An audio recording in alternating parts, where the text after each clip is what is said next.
The second way that the Christian worldview answers the problem of evil is by saying that this is not the end. The suffering you are going through is not the end. What does the atheistic worldview have to offer at the end?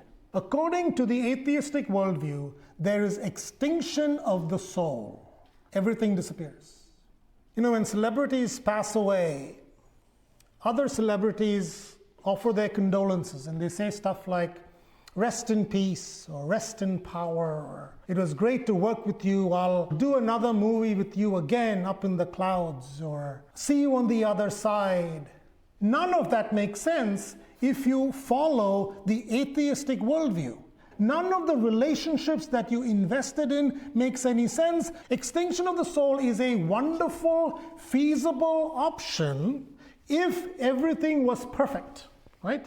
If we lived in a perfect world where we got to eat whatever cuisine we wanted without having to cook for it, and we didn't have to work for anything, there was plenty of money, we lived in a palace with a silver spoon in our mouths, we got a massage every day, and if life was perfect, then great. If there's extinction of the soul, no problem. But that's not true. There is evil and wickedness and suffering all around. If the extinction of the soul is the end of it, then the atheistic worldview has a very, very bleak outlook. The Christian faith, on the other hand, has hope for the future because of the resurrection of Jesus. Beyond the agony of the cross is the glory of the empty tomb.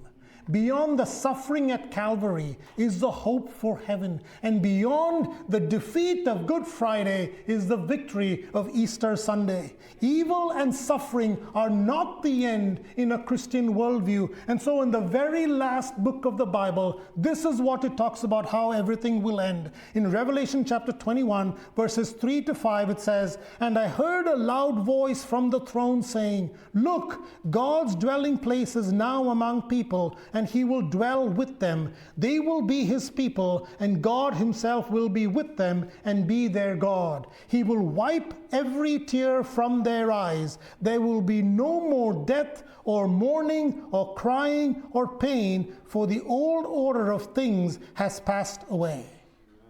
For atheism and secular humanism, the end of evil is death. That means the end of evil is evil. For a Christian worldview, the end of evil is the presence of God and goodness.